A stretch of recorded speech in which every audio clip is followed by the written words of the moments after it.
విజయశాంతి బాలయ్య చేసిన పనికి మండిపడుతూ ఉన్నారట రోజా. ప్రస్తుతానికి వీటికి సంబంధించిన విషయాలు సోషల్ మీడియా వేదికగా వైరల్ అవుతున్నట్లుగా సమాచారం. ఇంతకీ విజయశాంతి బాలయ్య ఇద్దరు కలిసి ఏం చేశారనే విషయానికి వస్తే షాక్ అవ్వాల్సిందే. ఇద్దరు కూడా ఒకప్పటి మంచి క్లోజ్ ఫ్రెండ్స్ అని కూడా చెప్పొచ్చు. ఇద్దరు కలిసి తీసిన సినిమాలు కూడా మంచి పాపులేషన్ని సంపాదించుకున్న ఇద్దరిలో కూడా మంచి క్రేజ్ ఉందని చెప్పొచ్చు. ఇప్పటికి కూడా విజయశాంతి గారు సోషల్ మీడియా వేదికగా మంచి క్రేజ్ సంపాదించుకున్నారు. అప్పట్లో సినిమాలలో లేడీ ఓరియంటర్గా నిజంగా చాలా మంచి పాపబుల్ క్యారెక్టర్ అని కూడా చెప్పొచ్చు. అంత మంచి వ్యక్తి.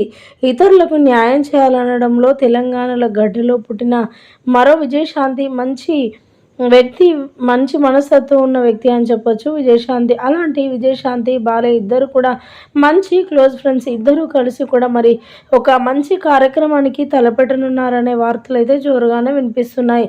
అది రాజకీయ పరంగా చేస్తారా, లేదంటే పేద ప్రజలకు హెల్ప్ చేస్తారా, ఇంకా హాస్పిటల్ విషయంలో చేస్తారనేది ఎలాంటి క్లారిటీ అయితే లేదు. కానీ ఇద్దరు కలిసి కూడా మరొక పనికి పూనుకోబోతున్నారట. ఇక ఈ విషయం తెలుసుకున్న మాజీ మంత్రి రోజా కూడా మండిపడుతున్నట్లుగా తెలుస్తుంది. ఇంతవరకు బాలయ్య చేసిన పనులన్నింటిలో మరి తనకు పొత్తుందో లేదో తెలియదు, కానీ బాలయ్య గారు ఇక మంచి పని చేశారు. ఇక విజయశాంతి కూడా ఇంకా మంచి పనులు చేస్తుందా ప్రజలకు అంటూ కూడా వారిద్దరిపై చాలా చాలా మండిపడుతూ మాట్లాడుకొస్తున్నారట మంత్రి రోజా. ప్రస్తుతానికి వీటికి సంబంధించిన విషయాలు సోషల్ మీడియా వేదికగా వైరల్ అవుతున్నట్లుగా సమాచారం.